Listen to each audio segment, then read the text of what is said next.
가정에 계신 분들도 마음을 잘 우리 하나님 앞에 드릴 수 있는 심령으로 준비하시고 이 시간 함께 다 일어나셔서 우리 하나님께로 나아가도록 하겠습니다. 여호와여, 주의 인자하심이 하늘에 있고 주의 진실하심이 공중에 사무쳤으며 주의 의는 하나님의 산들과 같고 주의 심판은 큰 바다와 같으니이다. 여호와여, 주는 사람과 짐승을 구하여 주시나이다. 하나님이여, 주의 인자하심이 어찌 그리 보배로운지요. 사람들이 주의 날개 그늘 아래 피하나이다. 아멘.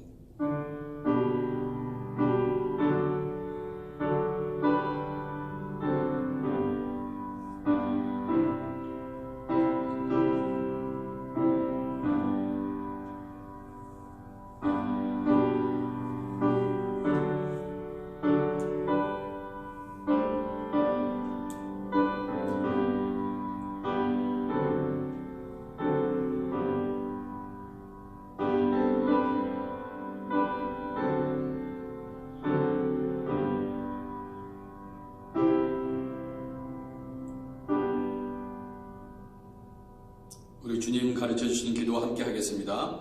하늘에 계신 우리 아버지여, 이름이 거룩히 여김을 받으시오며 나라의 임하옵시며 뜻이 하늘에서 이룬 것 같이 땅에서도 이루어지이다.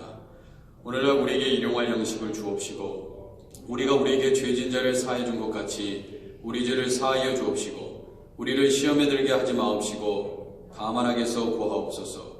대개 나라와 권세와 영광이 아버지께 영원히 쌓옵나이다. 아멘. 우리 자리에 앉으셔서 함께 찬송 23장 1절과 4절 부르시겠습니다.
이 시간 우리 함께 참회 기도를 드리겠습니다. 하나님이여, 주의 인자를 따라 내게 은혜를 베푸시며 주의 많은 긍휼을 따라 내 죄악을 지어주소서. 나의 죄악을 맑게 씻으시며 나의 죄를 깨끗이 제하소서. 이 시간 지난 한 주도 살아가시면서 하나님의 말씀대로 살지 못했던 우리의 연약한 부분을 다 내려놓고 혹시 죄를 지으셨다면 하나님 용서해달라고, 주님께서 긍휼을 베풀어달라고 이 시간 주님 앞에 엎드리는 시간이 되기를 소원합니다. 이 시간 함께 통회하는 마음으로 회개하며 나아가도록 하겠습니다. 기도하겠습니다.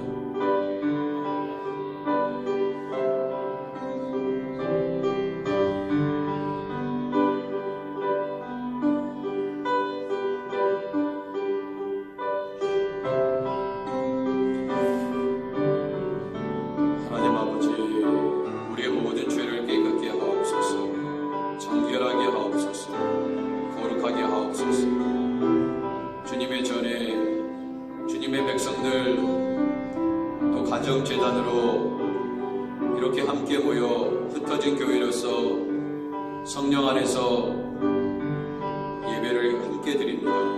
주님 모든 성도들을 주님 위로하여 주시고 우리의 모든 죄를 자복하고 하나님의 뜻대로 예배하지 못했던 지난 날들을 통회하며 마음 마음을 찢고 가슴을 찢는 심령으로 이 시간 나왔습니다. 주님 속히 모든 재앙을 걷어가시고 우리의 범죄로 말미암아 주님의 마음을 아프게 했던 모든 죄악을 주님께서 우리의 죄를 용서하여 주옵소서. 주님 놀라우신 하나님의 은혜로 덮어주옵소서.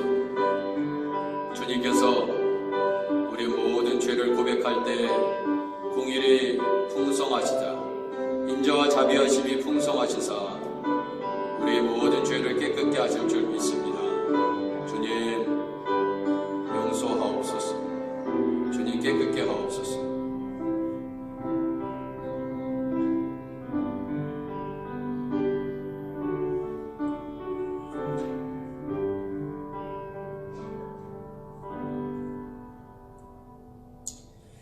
하나님께서는 로마서 8장 말씀을 통해 진실로 우리의 마음을 통회하며 회개하고 주님의 뜻대로 살겠노라고 결단한 모든 이들에게 이렇게 말씀하십니다. 그러므로 이제 그리스도 예수 안에 있는 자에게는 결코 정죄함이 없나니 이는 그리스도 예수 안에 있는 생명의 성령의 법이 죄와 사망의 법에서 너를 해방하였습니다. 아멘. 우리 다 같이 찬송 250장 힘차게 1절, 3절, 4절 함께 찬양하겠습니다.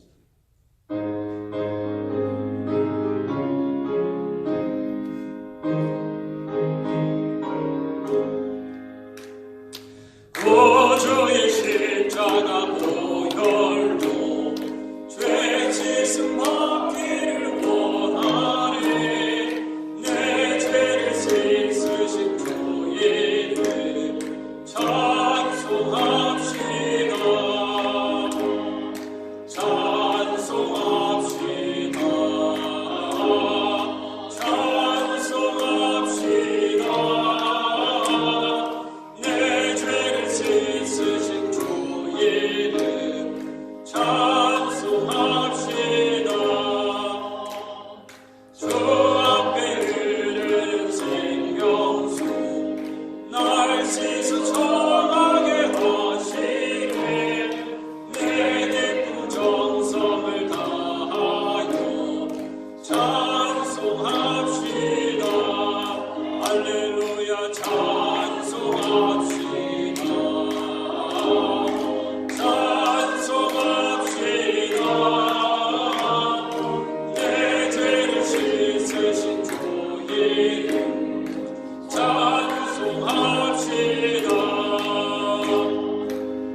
하나님이여, 주님께서는 우리를 위해서 주의 날개를 크게 펴시사 우리를 주님의 날개 아래에 보호하고 계시는 줄 믿습니다. 오늘 거룩하신 하나님의 뜻을 따라 우리 하나님께서 가장 기뻐하시는 하나님 예배를 드리기 위하여서 또 가정마다 예배의 단을 쌓고 있는 줄 믿습니다. 하나님, 속히 하나님의 백성들을 불쌍히 여겨주시고 긍휼히 여겨주시고 주님의 전에서 함께 예배할 수 있는 날을 속히 허락하여 주옵소서. 주님, 가정과 그 형편을 주님께서 살펴주시고 주님, 속히 일할 수 있는 일터를 우리에게 허락하여 주시고 이번 기회를 통해서 정말 하나님이 아니면 우리가 살 수 없는 그런 존재라는 것 주님 너무나 많이 깨닫고 있습니다. 주님, 하나님께서 우리의 아버지 생명을 지켜 보호해 주시지 않는다면 우리가 단 한순간도 호흡할 수 없고 살아갈 수 없는 그런 존재인 것을 너무나 뼈저리게 아버지 경험하게 하시니 너무나 감사드립니다. 주님, 우리 하크네시아 교회 성도들 가정에서 예배 드릴 때 정말 마음과 뜻과 힘을 다하여 예배하게 하시고 거룩하고 정결한 모습으로 하나님 말씀 받게 하여 주옵소서. 주님, 힘들고 어려운 상황 가운데 있는 하나님, 연약한 육체적인 고통과 아픔 가운데 있는 영혼들 특별히 살펴주시고 아버지 하나님, 먹을 것과 입을 것을 공급하시는 그 좋으신 선하신 하나님을 오늘도 예배하오니 주님, 우리의 삶을 책임져 주옵소서. 오늘도 우리의 귀를 여시사 아버지여 말씀에 아버지 깨달음이 있게 하여 주시고 주님, 오늘도 성령의 충만함을 하나님 예배 가운데 허락하여 주옵소서. 예수님의 이름으로 기도드립니다. 아멘. 예, 우리 하나님께서 우리에게 주시는 말씀 이사야 40장 9절부터 시작해서 11절까지 이사야 40장 9절에서 11절까지의 말씀을 교독하신 후에 11절은 함께 읽도록 하겠습니다. 이사야 40장 9절, 제가 먼저 읽습니다. 아름다운 소식을 시온에 전하는 자여, 너는 높은 산에 오르라. 아름다운 소식을 예루살렘에 전하는 자여, 너는 힘써 소리를 높이라. 두려워하지 말고 소리를 높여 유다의 성읍들에게 이르기를 너희의 하나님을 보라 하라. 보라, 주 여호와께서 장차 강한 자로 임하실 것이요 친히 그의 팔로 다스리실 것이라. 그와 상급이 그에게 있고 보응이 그의 앞에 있으며. 함께 하겠습니다. 그는 목자같이 양떼를 먹이시며 어린 양을 그 팔로 모아 품에 안으시며 젖먹이는 암컷들과 온순히 인도하시리다. 아멘. 우리 서로 이렇게 계신 자리에서 또 가족분들과 주위에 계신 분들과 같이 인사를 나누도록 하겠습니다. 인사 나누실 때 이렇게 합니다. 오늘 설교의 제목처럼 너는 높은 산에 오르라. 함께 인사 나누겠습니다. 너는 높은 산에 오르라.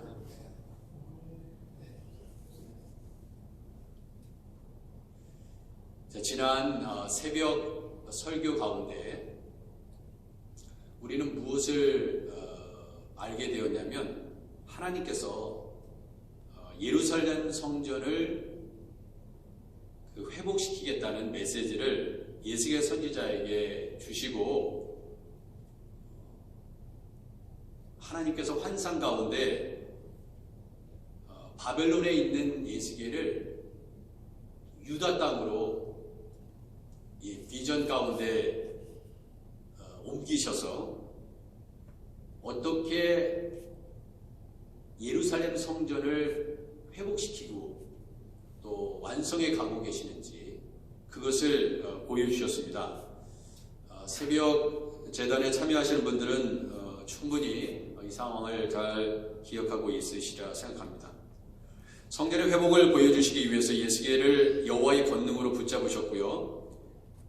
이스라엘 땅으로 가게 하셨는데 그럼 어디에다가 그러면은 이스라엘 땅에 어디에다가 예수계를 놓았냐면 매우 높은 산 위에 내려놓으셨다는 표현이 있습니다. 매우 높은 산이라고 했어요. 높은 산이에요.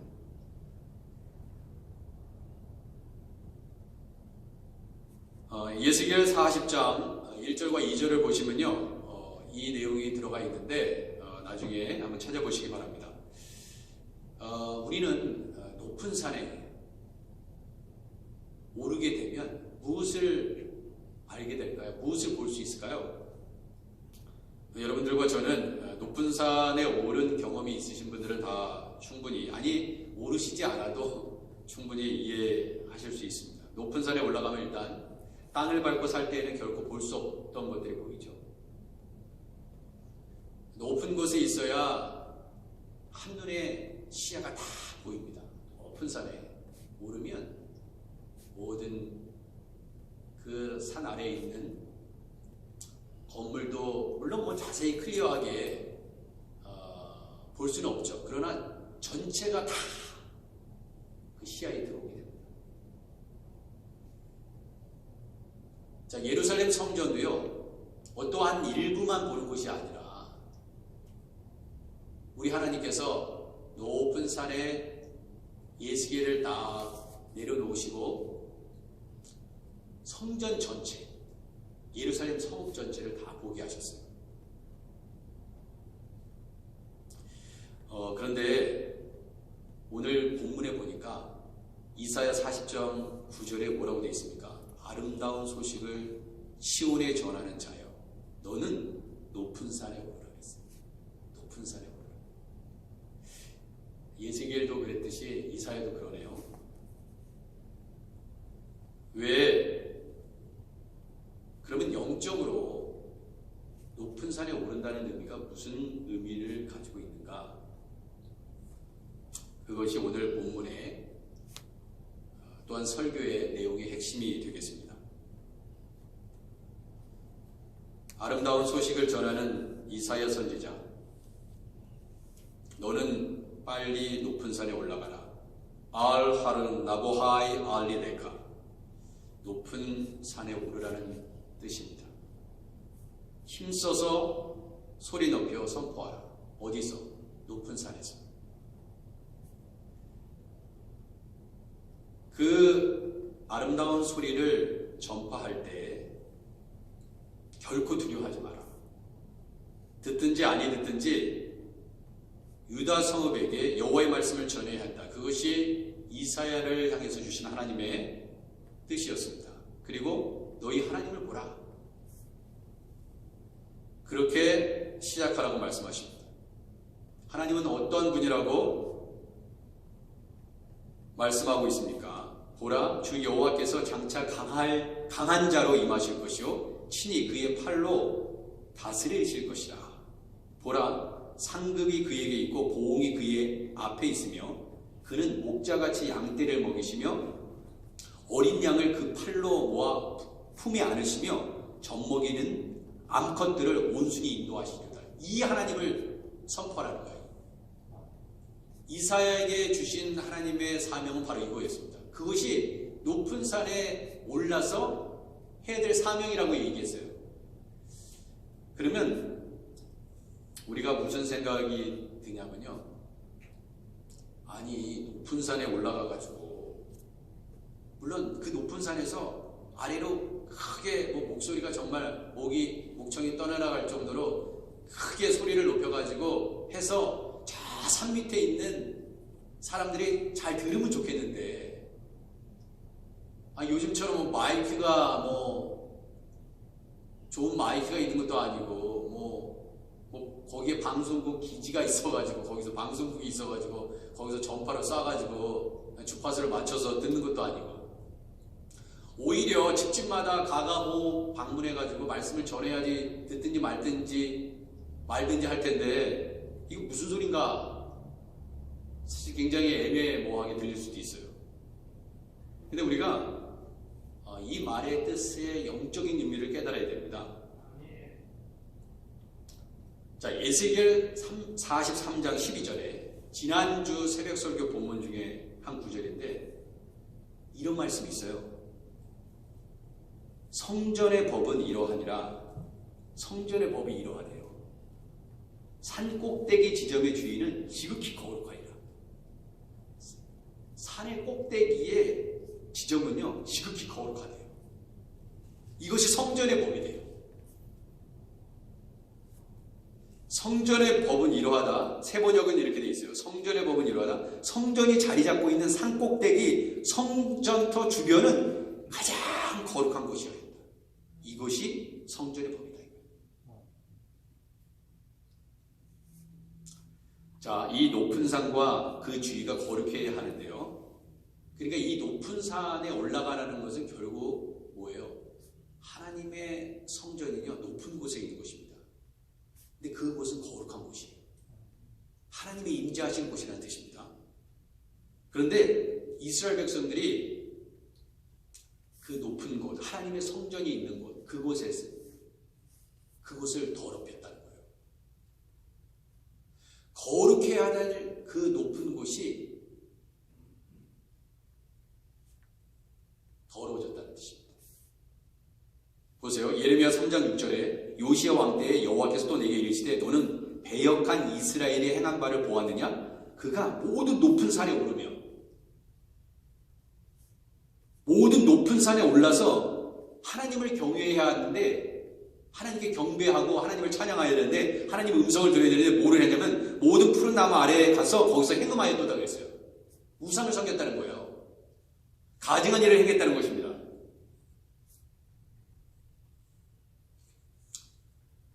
여러분 왜 높은 산에 올라야 하냐면 이 높은 산이 왜 중요하냐면 하나님은요 높은 산에서부터 오시는 분이에요. 성경에 그렇게 되어 있습니다. 자, 예를 들어서 제가 말씀드려 보겠습니다. 신명기 33장 1절 하나님의 사람 모세가 죽기 전에 이스라엘 자손을 위하여 축복함이 이러하니라 그랬어요. 자, 모세가 죽기 전에 이스라엘 자손을 축복합니다. 뭐라고 축복을 시작하냐면 여호와께서 시내산에서 오시는 거예요. 세일산에서 일어나시고 바란산에서 비추시고 1만 성도 가운데 강림하셨고 그의 오른손에는 그들을 위해 번쩍이는 불이 있도다 그랬어요. 시내산에서 오시는 것입니다. 자, 그러면 더 구체적으로 제가 말씀드리도록 하겠습니다. 여호와 하나님은 그러면 어디에 강림하시는가? 시내산 꼭대기에서 강림하십니다. 꼭대기로 강림하세요. 출애굽기 19장 20절에 보면 여호와께서 시내산 곧 그 산 꼭대기에 강림하시고 하늘 보좌에 계시다가 어디로 강림하시냐면 시내산 곧 산 꼭대기에 강림하시는 거예요. 그래서 시내산에서 나오신다는 표현이 그래서 등장하는 것입니다. 잘 아셔야 돼요. 여호와 하나님께서 시내산 산 꼭대기에서 강림하신 다음에 모세를 그리로 부르셨습니다. 모세가 올라갔어요. 산 꼭대기로 올라갔다는 거예요. 어느 산? 시내산 꼭대기. 말씀을 받을 때, 십계명의 말씀을 받을 때 그렇게 했잖아요. 여호와께서 모세에게 이르시되 내려가서 백성을 경고하라. 백성이 밀고 들어와 나 여호와께로 와서 보려고 하다가 많이 죽을까 하노라. 결국 뭐냐면 이사야나 예스겔을 산꼭대기로 올라오게 하거나 거기에 또 환상 가운데 내려놓으시고 하나님 말씀을 받게 합니다. 그 다음에 하나님 말씀을 선포하면서 그 꼭대기에서부터 선포하면서 산으로 내려와서 땅 위에 있는 백성들에게 말씀을 전하는 거예요. 자, 그런데 첫 번째 돌판도 이렇게 받았는데 아론과 함께 송아지 우상을 만들잖아요. 하나님 앞에 범죄하죠. 그래서 모세가 첫 번째 돌판을 깨뜨려 버립니다. 두 번째 돌판을 받을 때도 어떻게 되어 있냐면 출애굽기 34장 1절에 보면 여호와께서 모세에게 이르시되 너는 돌판 둘을 처음 것과 같이 다듬어 만들라. 내가 깨뜨린 처음 판에 있던 말을 내가 그 판에 쓰리니 아침까지 준비하고 아침에 자 여기서부터 잘 들으세요. 시내산에 올라와 산 꼭대기에서 내게 보이게 되겠어요. 산 꼭대기. 정상이 중요한 거예요. Be ready in the morning and then comes up Mount Sinai. Present yourself to me there on top of the mountain. 그리고 아무도 너와 함께 오르지 말며 No one is coming to you.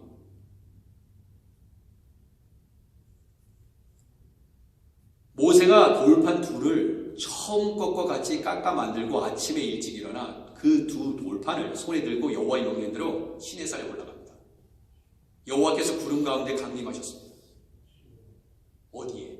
시내산의 꼭대기에. 강림하사 그와 함께 거기 서서 여호와의 이름을 선포하실세. 여호와께서 그의 앞으로 지나시며 선포하시되 여호와라 여호와라 자비롭고 은혜롭고 노하기를 더디하고 인자와 진실이 많은 하나님이라. 여러분 이쯤 되면은요 신약 성경의 한 부분이 떠올라야 돼요. 우리 예수님이요, 베드로와 야고보와 요한을 데리시고 어디에 오르셨어요? 높은 산에 오르셨어요. 사람들은 도대체 이 산이 어떤 산인가? 그리심 산인가? 헬본 산인가? 그게 중요한 게 아니에요. 높은 산이 중요한 겁니다. 왜냐하면 이 높은 산은 무슨 의미를 가지고 있냐면 신의 산이라는 의미를 가지고 있어요. 이미 높은 산 그거는 구약 성경을 꿰뚫어서 신약 성경의 이르기까지 보면요, 이건 영적으로 보면요 신의 산을 일컫는 거예요. 근데 그런 거에 대해서 얘기하는 사람은 없었습니다. 근데 제가 설교를 통해서 이거는 신의 산을 영적으로 풀어서 기록한 거구나. 이 높은 산의 의미가 그런 의미예요. 그 높은 산에서 뭐가 이루어진다고요? 하나님의 만남이 이루어지고요, 하나님의 말씀이 선포되고요, 하나님의 거룩함이 드러나고요, 하나님의 강림하심이 나타나고요, 임재하심이 드러나는 자리, 그게 높은 산입니다. 그래서 다른 산이 아니에요. 만약에 여러분들이 롱아일랜드건 어디든 간에 이 주위에 높은 산에 오르셔서 하나님을 만나기 위해서 높은 산에 오르셔서 하나님의 음성을 듣는 바로 그 장소가 바로 그것이 신의 산이 될 수 있고요, 바로 예수님이 오르셨던 그 높은 산이 될 수 있는 것입니다. 예수님이요 제자들을 데리고 높은 산에 올라가셨어요.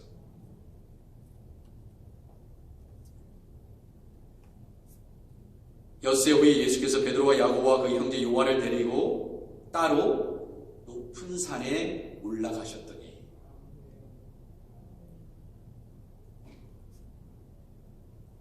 제가 분명히 말씀드립니다. 어떤 산이라고 기록하고 있잖아요. 그런데 높은 산이라는 게 중요한 거예요. 그거면 된 겁니다. 하나님의 기적이 나타나는 그 교회, 하크네시아 교회라고 말할 필요가 없어요. 하나님의 기적이 나타나는 그 교회, 모든 사람이 그것을 안다면, 그 교회를 안다면 그 교회가 하크네시아 교회라는 걸 압니다. 하나님의 기적이 나타나는 그 교회에, 나는 하나님의 기적이 나타나는 그 교회에 다녀. 하크네시아 교회라 하지 않다 하더라도 여러분 알아요. 높은 산? 그 산? 신의 산이야. 모세가 하나님의 말씀을 받았던 바로 그 산, 그건 신의 산이야. 유대인들이 모를 수도 있어요. 그러나 우리는 알 수 있어요. 왜? 분명히 성령을 통해서 구약과 신약을 연결해서 주님이 깨닫게 해주시니까. 그들 앞에서 변형되어서 그 얼굴이 해같이 빛나며 옷이 빛과 같이 휘어졌더라. 보세요. 이 높은 산에 오르니까 어떤 일이 일어나요? 그들 앞에서 예수님께서 변형되사 얼굴이 해같이 빛나셨다고 했습니다. 해보다도 더 빛나셨겠죠. 옷이 빛과 같이 휘어졌더라. 그때 모세와 엘리야가 예수와 더불어 말하는 것이 그들에게 보이는 거예요. 여러분, 모세가 아무 때나 나타나겠습니까? 모세? 높은 산.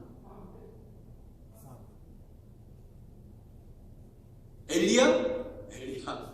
여러분, 엘리야는요 산으로 다니면서 하나님 말씀을 받았던 사람이에요. 산기도에 능했던 사람입니다. 예수와 더불어 말하는 것이 그들에게 보이거늘 베드로가 예수께 여쭈어 이르되 주여 우리가 여기 있는 것이 좋사오니 만일 주께서 원하시면 내가 여기서 초막셋을 짓되 하나는 주님을 위하여 하나는 모세를 위하여 하나는 엘리야를 위하여 하리이다. 말할 때에, 여기서 중요해요. 말할 때에, 자, 산 꼭대기에서, 높은 산에서 무슨 일이 일어나는지 잘 보시기 바랍니다. 호련히 빛난 구름이 그들을 덮으며, 이거는 하나님의 강림하심하고 똑같아요. 구름을 동반합니다. 우리 하나님은 그들을 덮으며 구름 속에서 소리가 나서 모세가 경험했던 것 똑같아요. 이르시되 이는 내 사랑하는 아들이요 내 기뻐하는 자니 너희는 그의 말을 들으라. 중요한 건 뭐예요? 하나님의 말씀이 선포되는데, 우리 성부 하나님 여호와 하나님의 말씀이 선포되는데 그 핵심이 뭐예요? 내 사랑하는 아들이요. 예수 그리스도는 내 사랑하는 아들이요 내 기뻐하는 자니 너희는 누구 말을 들어야 돼요? 그의 말을 들으라. 이 말씀이었어요.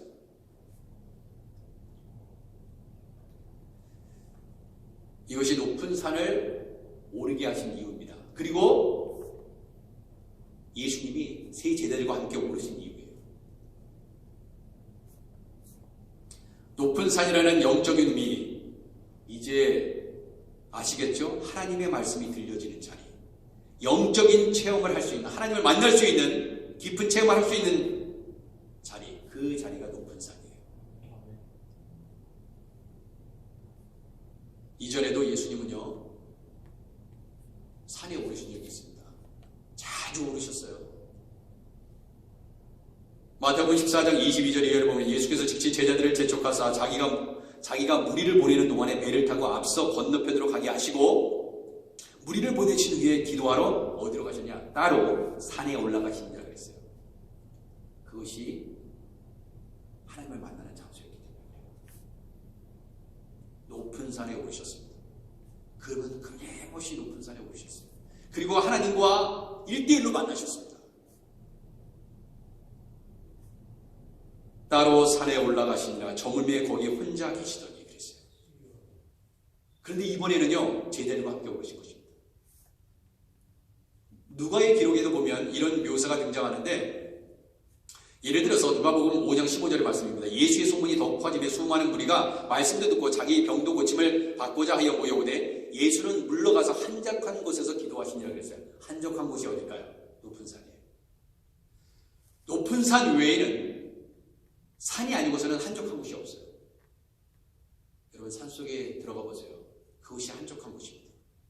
그것이 기도할 자리예요.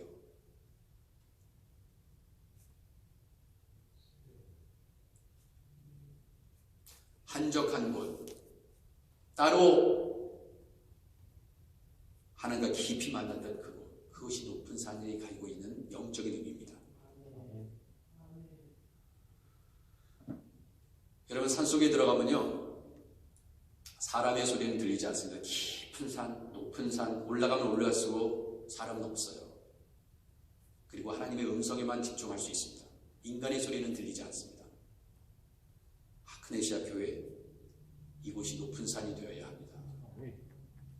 하크네시아 교회, 이것이 한적한 곳, 하나님을 깊이 만날 수 있는 곳, 높은 산이 되어야 하는 이유입니다. 하나님의 영광이 임하고 구름 가운데 강림하시는 그 하나님을 만날 수 있는 자리, 영적으로 높은 산이 되어야 하는 이유입니다. 모세에게 시내산 정상에서 여호와께서 이렇게 말씀하셨습니다. 모세가 하나님 앞에 올라가니 여호와께서 산에서 그를 불러 말씀하시되, 산에서 말씀하세요. 그래서 우리 한국교회가 부흥하게 된 이유 중에 여러 가지 이유가 있겠지만 산기도. 정말 산기도. 우리 믿음의 초대교회를 이루셨던 많은 믿음의 선조들께서 그렇게 산속에 들어가서 기도하셨어요. 이게 한국 기독교를 만든, 태동하게 된, 힘을 발휘하게 된 이유입니다. 저는 그렇게 봅니다. 글쎄, 요즘 산기도를 다니시는 분들이 있는지 모르겠습니다. 이 미국 땅에서 여호와께서 산에서 모세에게 말씀하시되 너는 이같이 야곱의 집에 말하고 이스라엘 자손들에게 말하라. 그런데 제가 이런 것을 얘기하는, 말씀드리는 독수리 날개가 나와요. 독수리 날개. 여러분들이 제가 콜링 투 워십에 처음에 하나님의 말씀을 인용할 때 시편 36편 7절 말씀을 인용했어요. 하나님이 주의 인자하심이 어찌 그리 보배로우냐. 사람들이 주의 날개 그늘 아래 피하나이다 그랬거든요. 여러분, 마치 우리 하나님께서 자기 자신을 새처럼 묘사했어요. 특별히 독수리. 제가 독수리를 얘기할 건데요. 주의 날개 그늘 아래, 아니 주님이 무슨 날개가 있어? 천사가 날개 있는 건 봤는데 주님이 날개 아래, 날개가 있대. 날개가, 새가 날개가 있는 거잖아요. 근데 주의 날개 그늘 아래 피하나이다. 내가 어떻게 독수리 날개로 너희를 업었다 그래요. 날개로 업었어 너를. 날개에 너희들을 업고, 그러니까 뭐냐면 날개 위에 너를 놓고 내게로 인도하였음을 너희가 보았느니라. 이런 말씀이 있어요. 여러분, 높은 산에 그렇게 쉽게 오를 수 있습니까? 우리가 그 높은 산에 쉽게 오르냐고. 그러니까 인간적으로 보자 이거 영적인 의미는 아니고 높은 산에 오르는 게 쉽냐 이거예요. 쉽지 않습니다. 높은 데까지 올라가는 건 쉬운 게 아니에요. 정상을 밟는 거는 어떻게 보면 위험이 도사릴 수 있어요. 그래서 낮은 산 올라가는 건 상관없겠죠. 그렇지만 정말 가파르고 험준하고 잘못 발을 헛디디면 남떨이에 떨어질 수 있는 그런 높은 산에 오르겠냐 이거예요. 쉽지 않은 일입니다. 그래서 우리 하나님께서 어떻게 하셨다고요? 독수리 날개로 너희를 업어 인도했다고 합니다. 그렇게 너희를 인도한 거야.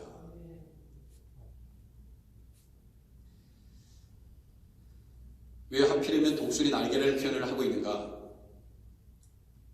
제가 이 독수리를 생각하면서 세상에서 가장 높이 날 수 있는 새가 뭔가 찾아봤더니 알바트로스라는 새가 있대요. 이 새는요, 우리말로 얘기해서 신천옹이라는 새입니다. 신천옹. 들어보셨을 거예요. 신천옹.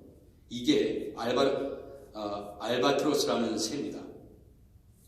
그런데 이 새가 세상에서 가장 높이 날 수 있는 새래요. 저는 사진으로 봤지만 직접 볼 수는 없죠. 정말 높이 나는 새를 어떻게 보겠습니까? 우리가 점으로 보이겠죠. 이 신천옹이라는 새인데 어떻게 이 새가 그렇게 높이 날 수 있는가? 이게 동물학자, 조류학자들이 얘기하는 것입니다. 이 신천옹은요, 알에서 깨어나자마자, 그러니까 엄마가, 어미새가 알을 있잖아요. 바닷물에 던져버린다는 거예요. 알을 여러분 어떻게 깨어나자마자 바닷물에 던져버립니까? 그 어미새가 참 정도 없지, 사랑도 없지. 그래서 바닷물에서 떠다녀요. 그러면은 순식간에 바다 물고기의 먹이가 되지 않겠어요? 어떻게 그 위험한 자리에다가 그 알을 갖다가, 자기 새끼 알을 갖다가 이렇게 놓고, 말도 안 되는 거거든요. 그래서 살아남은 새가 신천옹이에요. 저는 이거 처음 알았는데, 여러분 보세요. 우리가 그리스도인이 된다는 건 뭐냐면, 모든 교인들이 그리스도인이냐? 아니다 이거예요. 왜냐하면 그리스도를 따라가야 그리스도인데 끝까지 예수 부인하지 않고 믿음을 지키고 중간에서 이탈하지 않고 중간에서 믿음에서 떠나지 않고 끝까지 예수님 부인하시고 끝까지 가면 그게 그리스도입니다. 아직 아니에요, 여러분. 아직 아니라니까요. 당신 그리스도이냐? 예, 나 그리스도인이에요. 그러면 너 진짜 너 보증해? 너 죽을 때까지 어떤 일이 있어도 예배단을 쌓고 어떤 상황이 있어도 예수님 부인하지 않고 끝까지 갈 수 있어? 그리스도인이란 말은 끝까지 완결됐을 때 붙일 수 있는 일이에요. 쉬운 일이 절대 아닙니다. 예비 목사하고 목사는 달라요. 예비 그리스도인들이 있을 수 있어요. 바닷물에서 바다 물고기가 그 신천옹의 알을 가만두겠습니까? 고단백질인데. 공중에 나는 새도요, 채가서 먹을 수도 있고요, 바다의 물고기도 먹잇감으로 먹어버릴 수 있는 거예요. 그런 모든 그런 위기 속에서 극소수만이 살아남고 결국 신천옹이 되는 것입니다. 그 전까지는 아니에요. 잡아먹히면 끝이에요. 신천옹이 될 수가 없어요. 그냥 알에서 끝나는 것입니다. 그러면 알에서 물에서 떠다니다가 부활을 했다고 치면, 그러면 빨리 날라야 살 거 아니에요. 날라요. 이 살아있는 것도 기적인데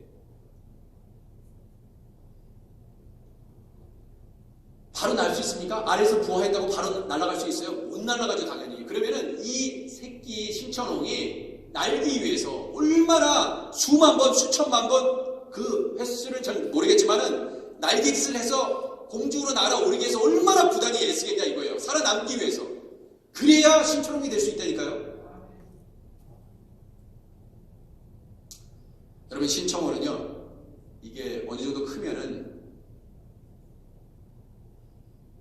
95cm 정도 크기, 날개를 활짝 펴면요 4m에 이른다고 합니다. 4m. 네, 4m.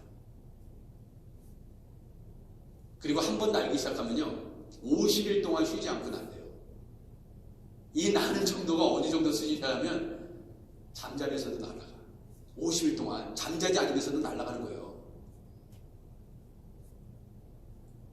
그리고 10년이 지나야, 자라서 10년이 지나야 자기 새끼를 낳을 수 있고요.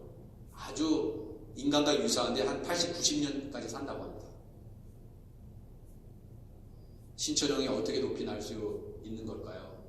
그 아래서부터 시작해서 아래서 막 부화해가지고 그 바닷물에서 물속에서 살아남기 위해서 날갯짓을 하면서 어마어마한 그 죽음의 바다, 거기서 살아남은 자가 바로 신천홍이 된 것입니다. 시험과 고난, 죽음의 바다에서 살아남기 위해서 최선을 다해 날갯짓을 한, 수없이 날갯짓을 한 결과 가장 높이 날 수 있는 경지에 이르게 된 것입니다. 자, 이사야 말씀에 여러분이 참 좋아하시는 말씀이죠. 저도 참 좋아하는 말씀입니다. 이사야 40장 28절, 너는 알지 못하였느냐? 듣지 못하였느냐? 영원하신 하나님 여호와 땅끝까지 창조하신 이는 피곤하지 않으시며 곤비하지 않으시며 명철이 하늘 없으시며 피곤한 자에게는 능력을 주시며 무능한 자에게는 힘을 더하시나니 소년이라도 피곤하여 곤비하여 장정이라도 넘어지며 쓰러지되 오직 여호와를 앙망하는 자는 새 힘을 얻으리니 독수리가 날개치며 올라감 같을 것이요 다른 박질하여도 곤비하지 아니하겠고 걸어가도 피곤하지 아니하리라. 자, 독수리가 날개치며 올라감. 내가 신처럼만 얘기해가지고 제가 죄송한데 이 독수리를 제가 얘기해드리면 이 독수리는 히브리어로 네쉐르라고 합니다. 이 네쉐르는 최고 어느 정도 높이까지 올라갈 수 있냐면 5,000m까지 올라갈 수 있대요. 독수리는. 그러면 우리가 한번 생각해 보겠습니다. 뭘 생각해 보느냐? 여러분 백두산의 높이가 얼마예요? 2,750m입니다. 2,750m. 그러면 그 배 이상을 9,003피트 정도에 해당되는 그 높이로 날아오르는 거예요. 누가? 독수리가. 그런데 우리 하나님께서 그 하나님의 사랑을 독수리에 비유해서, 새에 비유해서, 이게 날개를 갖고 있다는 것도 새를 의미하는 거거든요. 그러니까 주님의 날개 아래 우리를 그늘 삼아 보호하시고, 이게 다 시적인 표현이에요. 시편에 있는 내용이에요. 자, 그러면은 독수리를 비유해서 독수리가 자식을 사랑함과 같이 우리 하나님께서 하나님의 백성을 어떻게 사랑하시는지 어떻게 말씀하시냐면 신명기 32장 10절 이해합니다.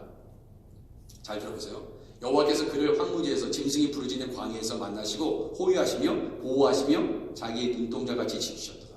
이렇게 있어요. 그러면서 마치 독수리가 자기의 보금자리를 어지럽게 하며 자기의 새끼 위에 너풀거리며 그의 날개를 펴서 새끼를 받으며 그의 날개 위에 그것을 엎는 것 같이 여호와께서 홀로 그를 인도하셨고 그와 함께 한 다른 신이 없었도다. 이런 표현이 있어요. 자, 이게 중요한 겁니다. 신명기 32장 11절의 내용이 중요해요. 마치 독수리가 자기의 보금자리를 있잖아요. 어지럽게 한대요. 자기의 새끼 위에 너풀거린대요. 그의 날개를 펴서 새끼를 받으며 그의 날개 위에 그것을 엎는 것 같이. 이게 무슨 표현인지 잘 아시겠어요? 자, 이거는 어떤 거냐면 독수리가 자기 새끼를 낳아서 알을 낳아가지고 부화시키고 이런 여러 가지 정말 날 수 있을 정도의 그런 경지에 이르기까지 어떠한 정말 독수리 새끼가 정말 독수리가 될 수 있도록 어떠한 일을 하는지 그거의 일부분을 지금 이 구절이 묘사하고 있는 거예요. 우리가 예수 믿는 우리가 정말 그리스도인당 그리스도인이 되기 위해서는 영적 훈련이 필요하죠. 영적 당금질이 필요하죠. 그렇잖아요? 하나님이 훈련시키십니다. 막 고난도 주고요. 어려운 상황에 빠지게 하고요. 올무에도 걸리게 하고요. 비난도 받고요. 조롱도 받을 수 있게 하고요. 엄청난 당금질을 하나님이 하신다 이거예요. 근데 어미 독수리가 이 새끼를 그렇게 강하게 키우기 위해서 지금 당금질을 시작하는 거예요. 자, 보세요. 독수리는요, 새끼를 보금자리로 이렇게 인도할 때, 그리고 안내할 때 갑자기 들어가지 않고요, 미리 날개를 퍼덕거립니다. 그래서 새끼에게 신호를 줘요. 그건 뭐냐면, 아무리 눈으로 안전해 보인다 할지라도 거기에 뱀이 도사리 있을 수도 있어요. 그래서 순간적으로 잡아먹습니다. 그리고 어미 독수리 공격할 수 없을지라도 이 조그만 독수리 새끼는요, 그냥 뱀의 먹이가 되는 거거든요. 그러니까 신호를 주는 거예요. 끊임없이. 엄마 봐라, 아빠 봐라. 절대로 엄마 아빠의 신호 없이는 절대로 아무 곳이나 막 들어가거나 아무 곳에 그냥 앉지도 말고.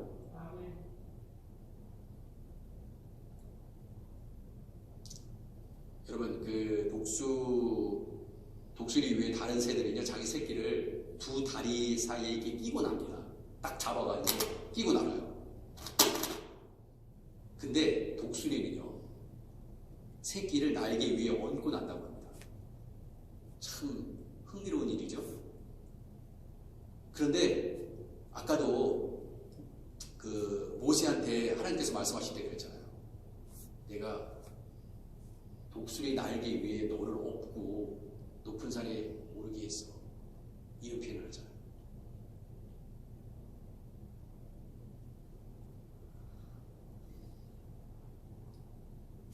여러분, 독수리가 왜 높은 곳에 보금자리를 만드는지 아십니까? 그 자리가 사실 안전한 자리이기 때문에 그래요. 낭떠러지에 왜 독수리 집을 지을까요? 그것이 되게 위험해 보이지만 다른 사람에게는 굉장히 위험해 보이죠. 그런데 높은 산에 올라가면 갈수록 그곳은 안전합니다. 왜? 거기에 이르는 사람들은 거의 없어요. 뾰족한 바위 끝이나 험준한 데는요, 그 누구도 근접하지 못합니다. 그러니까 높은 산으로 올라가는 거예요. 과테말라 단기 선교 가신 분들은 아십니다. 다 스페인이 과테말라를 치러 들어오니까 다 어디로 갔어요? 원주민들이 다 산으로 갔어요. 그래서 산에 그렇게 막 경사진 곳에 마을이 형성되고 구랑이 형성된 거 아니에요. 우리 선교지 방문했을 때 알았잖아요. 거기까지 스페인 사람들이 그 산으로 올라가가지고 그 사람을 죽이겠다고 잡겠다고 올라가지 않는다 이거예요. 땅에 있는 사람들만 다 잡아갔죠. 노예 삼고. 여러분, 안전한 곳은 어딘가? 높은 산입니다. 그 높은 산에 오르면요, 그것이 하나님의 영광이 비추는 곳인데,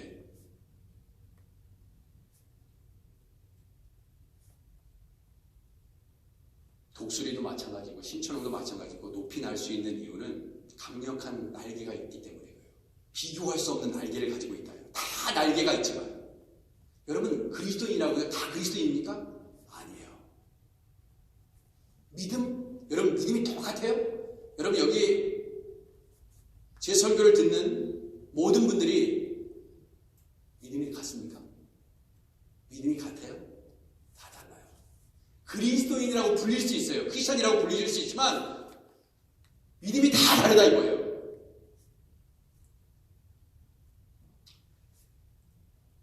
마찬가지예요. 새들이 다 날개는 있지만 5,000m 이상 높이 올라가서 날 수 있는 새들은 많지 않다. 독수리 중에도 5,000m 최고의 높이까지 올라갈 수 있는 새들 다 같지 않다 이거예요. 독수리요, 어린 새끼를 위해 처음에는요 딱딱한 돌과 가시로 둥지를 만들고 그 위에 부드러운 털과 풀로 이렇게 덮어준다고 합니다. 어린 새끼를 위해서. 근데 어느 정도 자라잖아요. 그럼 어떻게 하느냐, 가시만 남겨놓고 움직일 때마다 이 어린 새끼가 찔리게 만들어. 다 풀과 털은 다 쳐버려요. 얘 이제 이 가시를 감당할 수 있어 했을 때 가시만 남겨둔다 이거예요. 강하게 훈련시키는 거예요. 독수리도 하다못해 짐승도 있잖아요. 그렇게 훈련시켜요. 하나님께서 너무나 사랑하기, 여러분 독수리가 독수리 새끼 사랑하지 않는 독수리 어미가 어디 있어요? 아비가 어디 있습니까? 하나님? 하나님 왜 나한테 이런 어려움을 주시나? 널 사랑하기 때문에 그래. 왜 하나님 나에게 이렇게 먹을 게 없죠? 왜 이 코로나 때문에 이렇게 직장을 다 잃어버려야 되죠? 내가 너를 사랑하기 때문에 그래. 너 나만 바라봐.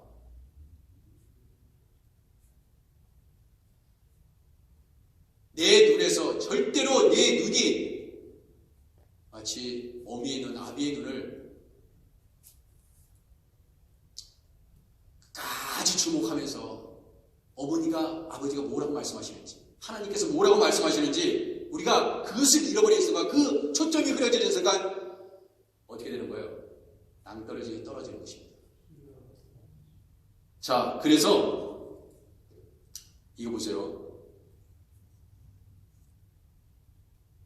가시만 남겨놨기 때문에 이 독수리 새끼가 막 찔리잖아요. 그럼 피도 날 거 아니에요. 그러면 막 이렇게 허둥대다가 결국 둥지에서 떨어집니다. 그때 어떻게 하는지 알아요? 그 어미 독수리가, 아비 독수리인지는 어미 독수리인지 잘 모르겠지만 팍 채는 거예요. 새끼가 떨어질 때 그 새끼를, 이제 떨어지는 새끼를 확 잡아놓는 거예요. 이런 훈련을 계속해서 시키는 것입니다. 자, 보세요. 보금자리를 어지럽게 하며 자기의 새끼 위에 너풀거리며 그의 날개를 펴서 새끼를 받는다고 그랬어요. 예? 떨어진 새끼를 받아요. 그의 날개 위에 그것을 엎는 것 같이 내가 너희를 그렇게 엎었어. 엎고 간 거야. 엎고 높은 산에 오른 거야. 이것이 하나님의 말씀이에요. 우리를 그렇게 인도하신다는 것입니다. 굉장히 위험해요. 우리 이제 앞으로의 인생의 삶에 얼마나 어려움이 많이 있을까. 지금까지도 어려웠는데 앞으로는 더 어려울 수도 있고, 그건 하나님만 아시죠? 이제 앞으로도 그럴 거야. 독수리 새끼를 그의 깃털에, 그의 날개에 업어서 나는 인도하는 것처럼 내가 앞으로도 그럴 거야. 여러분, 그 하나님을 믿으시기 바랍니다.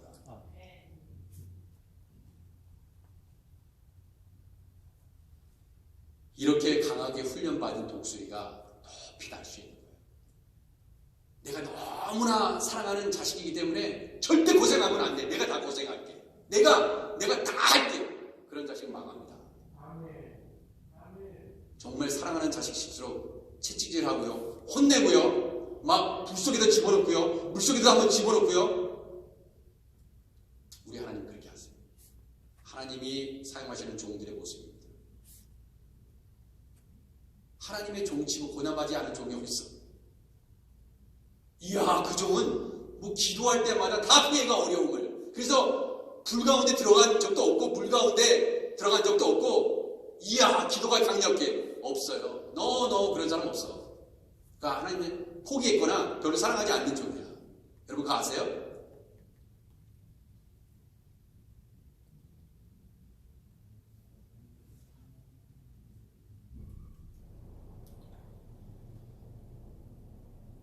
독수리는 폭풍이 와도요, 정면으로 날개각을 세운다고 합니다. 폭풍의 양력을 사용해서 하늘 높이 올라 폭풍을 내려다본다는 거예요. 여러분 보세요. 저는 여러분 높은 산에 오른다는 의미가 뭔지 이제 이해가 가실 것입니다. 자, 폭풍은 항상 몰려와요. 그런데 폭풍의 영향력을 안에 있으면 거기에서 살아남을 사람은 없어요. 그죠? 그렇지만 그 폭풍이 막 몰려올 때 그 폭풍 위에 있으면, 위에서 반조할 수 있다면, 내려다볼 수 있다면 폭풍은 오긴 와요. 그렇지만 그 폭풍이 나를 해할 수 없습니다. 그 정도의 믿음을 가져야 된다는 거예요. 그냥 누가 막 흔드니까 같이 막 흔들려. 막 시험을 역사하니까 같이 시험에 들어. 여러분, 이 정도로는 안 되는 거예요. 높은 산에 오른다는 의미를 아시겠어요? 높은 산에 오르는 사람은, 하나님의 말씀에 붙잡혀 있는 사람은 흔들리지 않는다는 것입니다. 어떤 문제로만 있으면 계속해서 흔들려. 그 연약한 부분, 그 어려운 부분, 우리 넘어지게 하는 것들이 굉장히 많잖아요. 그게 걸렸다면 왜 그러다가 인생 끝나는 거예요. 그런 사람이 얼마나 많냐는 거예요.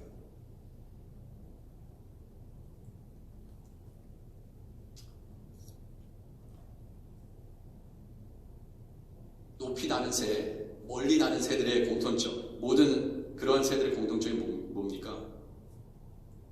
자신의 힘으로 나는 것 같지만 사실은요, 자신의 힘을 최대한 빼고 바람을 이용한다는 사실입니다. 신앙인도 똑같아요. 우리의 힘을 빼야 돼요.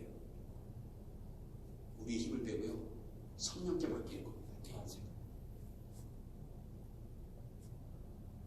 주님, 내가 사나 죽으나 주님 믿고 싶어요.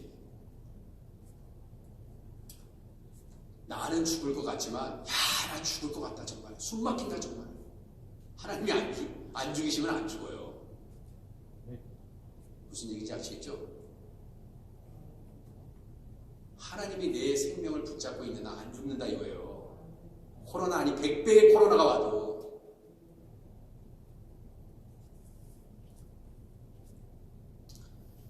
최대한 우리의 힘을 빼고 하나님의 성령의 바람에 우리를 전적으로 맡길 때 하나님이 우리를 인도해 가실 것입니다. 높은 산에 오를 수 있는 경지예요. 자신의 힘으로 하려면 안 됩니다. 안 돼요.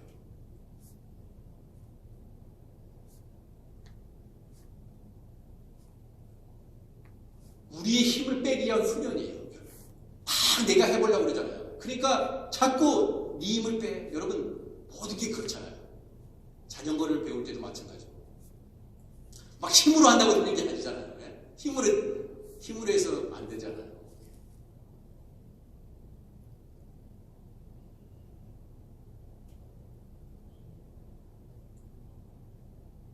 여러분, 독수리와 아주 비슷한 매과에 속하는 새가 있는데요. 오늘 새 얘기를 많이 하는데 솔개라는 새가 있습니다. 이 솔개도 한 70년 정도 사는데 근데 이 솔개가 한 40년 살면은 그때 결단을 해야 된다고 합니다. 무슨 결단을 해야 되냐? 여기서 그냥 이래서 죽을 것인가 아니면 더 살 것인가? 아세요? 40 정도의 나이가 되면 솔개는요, 발톱, 부리, 또 깃털도 무거워서 나는 것도 힘들고요, 발톱도 제 기능을 못해요. 다 달아버려가지고 노화가 돼서. 이런 상태로는 먹이도 잘 못 잡습니다. 솔개가. 그러니까 사냥도 힘들기 때문에 먹고 살기도 힘들어요. 자, 그때 그 솔개는 결단을 해야 돼요. 여기서 이렇게 죽을 것인가 아니면 다시 태어날 것인가. 거듭남. 마치 성령의 거듭남이 우리에게 필요하듯이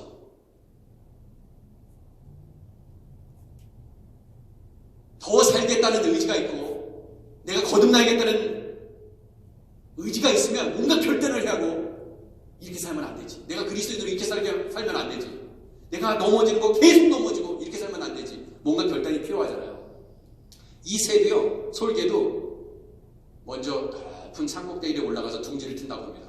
그리고요, 지금 현재 갖고 있는 40년 동안 쓴 이 부리를 갖다가 바위에 돌에 자신의 부리를 막 쪼아대요. 그래가 다 부숴버려요. 자신이 40년 동안 사용했던 부리를 다 깨뜨려 버립니다. 그래야 새로운 부리가 난다는 거예요. 얼마나 고통스럽겠어요. 여러분의 손톱을 한번 뺀다고 생각해 보세요. 얼마나 아프겠냐 이거예요. 근데 그런 과정을 거치는 새는 그 이후에 30년을 더 산대요. 발톱도 다 빼야 돼요. 그래야 새로운 발톱이 나오는 거예요. 깃털도요, 다 하나 뺀다고. 머리카락 하나 빼는 것도 쉽지 않아요.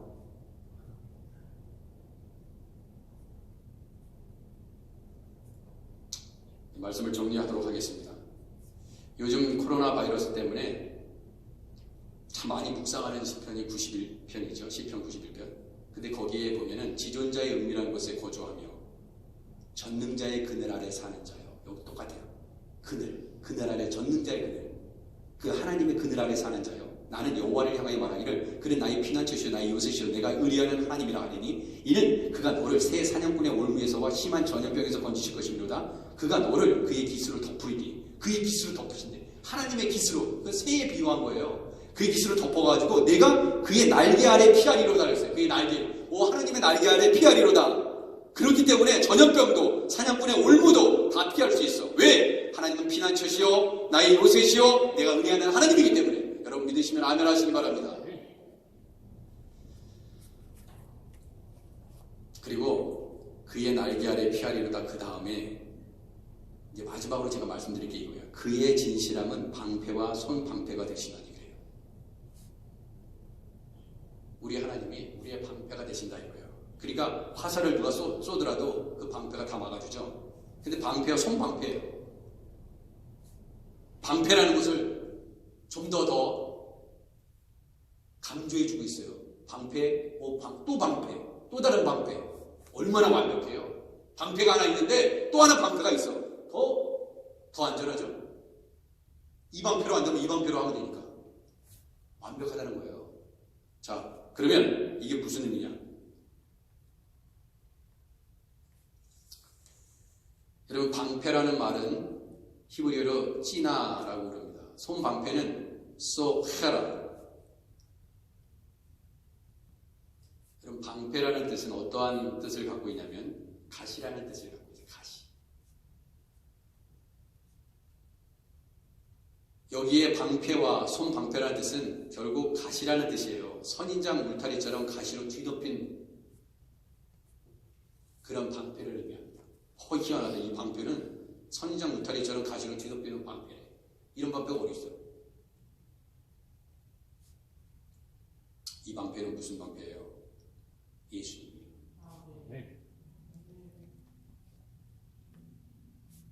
머리에 가시 면류관을 쓰신 그분이 여러분의, 저의, 우리의 진정한 방패가 되신다.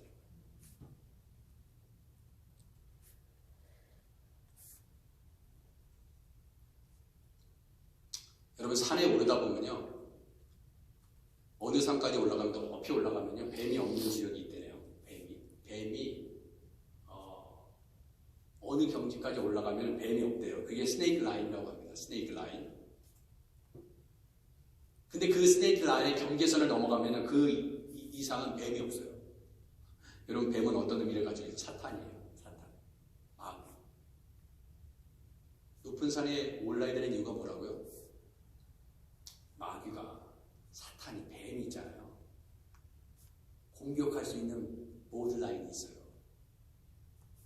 스네이크 라인이 있어요.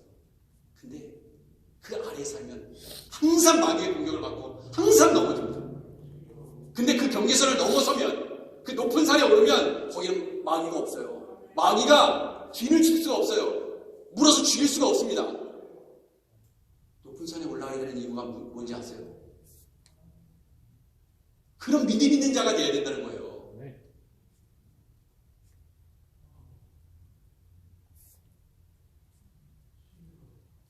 왜? 그 경계를 넘어서면 뱀도 감당할 수 없어요.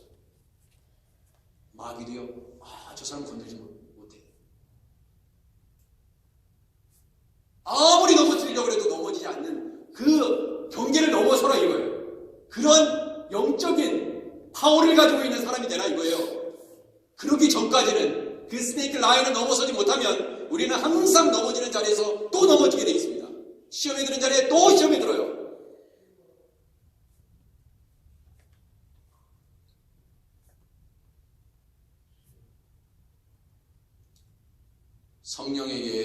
성령님에게 내 힘으로 하려고 하지 말고 성령님께 맡기면 그분이 우리를 인도하시고 싶습니다. 이것이 우리가 높은 산에 올라야 하는 이유입니다.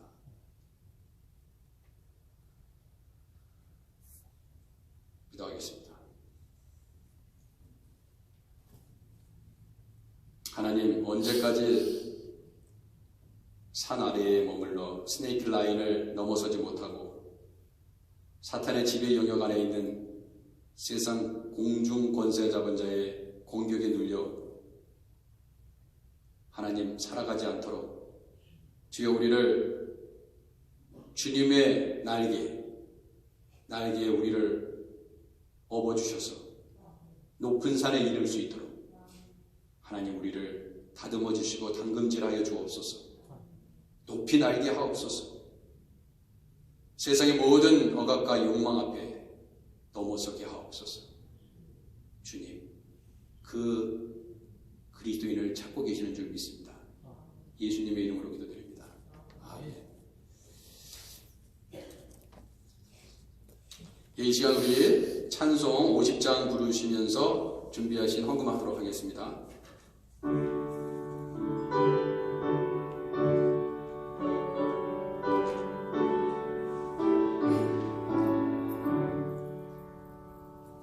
내게 있는 모든 것을 아낌없이 드리는 사랑하고 의지하며 주만 따라 살리라. 주께 드리네 주께 드리네 사랑하는 구주 앞에 모두 드리네. 내게 있는 모든 것을 주를 위해 드리네. 주의 성령 충만하게 내게 내려 주소서. 주께 드리네 주께 드리네 사랑하는 구주 앞에 모두 드리네. 아멘.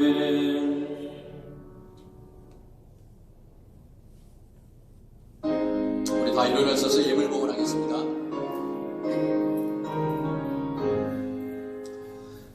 만복의 근원 하나님 온 백성 찬송 드리고 저 천사여 찬송하세.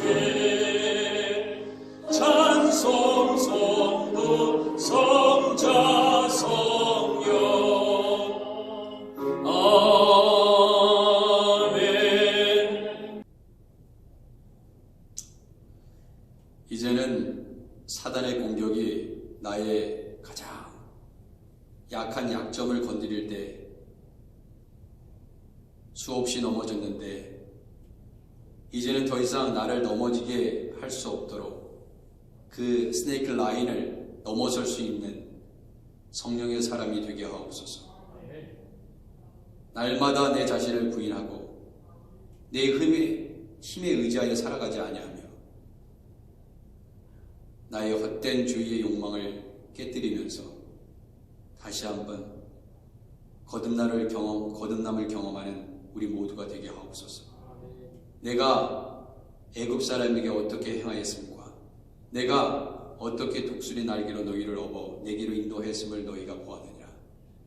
주님, 우리를 주님의 날개 위에 업으셔서 지금까지 인도해 주셨습니다. 주님, 그 사랑에 감사하여 11조를 드리고 감사, 주일, 구제, 선교 여러 가지 모양으로 모든 것이 다 주께로 왔사오니 주께 드리오니 주여 받으시고 우리 교회가 주님의 일들을 잘 감당할 수 있는 교회 되게 하시고 정말 여러 가지로 경제적으로 힘든 우리 하크네시아 교회 성도들 가정들이 너무나 많이 있습니다. 주님 살펴주시고 주님의 날개 아래 보호하셔서 다시금 이 당금질의 과정을 끝내고 하나님 앞에 귀하게 영광 돌리며 감사하는 우리 모두가 되게 하옵소서. 주신 예물 드릴 수 있도록 믿음 주신 것을 감사드리옵고 예수님의 이름으로 기도드립니다. 아멘. 자리에 앉으시기 바랍니다. 네. 다른 특별한 광고는 없고요. 여러분들 그 교회 소식 주보를 참조해 주시면 감사하겠습니다. 우리 다 일어나셔서 393장 1절과 3절 부르신 다음에 축도로 예배를 마치도록 하겠습니다.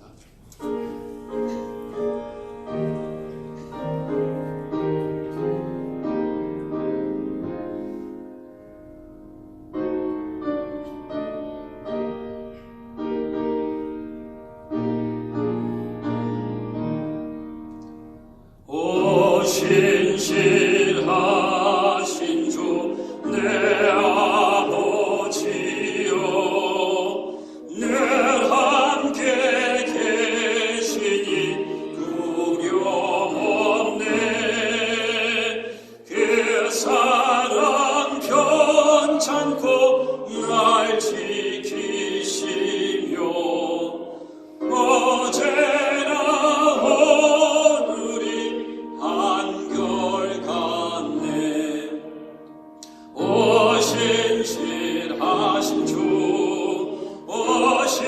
신실하신 주 날마다 자비를 베푸시며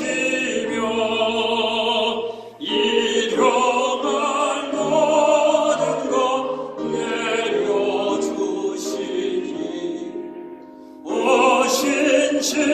신실하신 주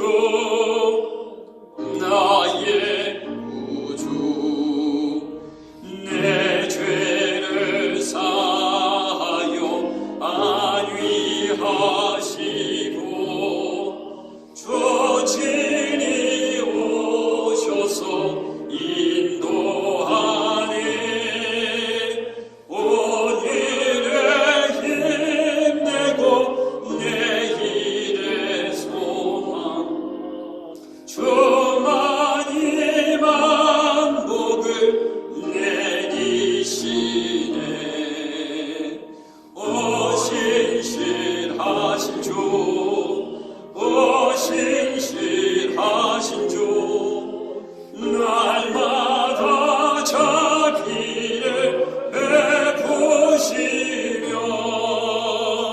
일용할 모든 것 내려주시니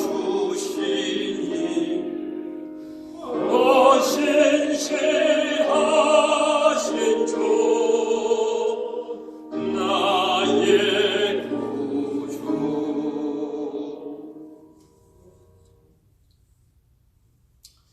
오직 여호와를 안망하는 자는 새 힘을 얻으리니 독수리가 나에게 치며 올라감 같을 것이요 다른 박질하 해도 곤비하지 아니하겠고 걸어가도 피곤하지 아니하리로다.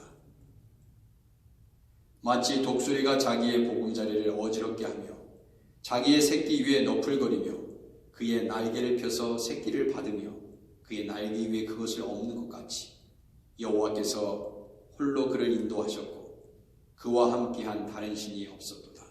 이제는 우리 주 예수 그리스도의 크신 은혜와 우리를 하나님 아버지의 날개 위에 지금도 업고 계시는 그 놀라운 자비하심과 성령의 역사 교통 내주 충만하시니 내 힘으로 살지 아니하고 오직 성령의 바람에 내 인생을 완전히 맡겨 내 힘을 빼고 내 능력과 내 의지와 내 결단을 다 우리 주님께 온전히 맡기며 의리하며 성령의 인도하심을 받고 성령께서 기뻐하시는 일이라면 목숨까지도 주님께 모두 내어 맡기고 따라가겠다라고 결단하고 이제를 떠나가는 사랑하는 종들 위해 우리 아크네시아 교회에 흩어진 가정교회 위해 이제부터 영원까지 함께 계시기를 간절히 축원드리옵나이다. 아멘.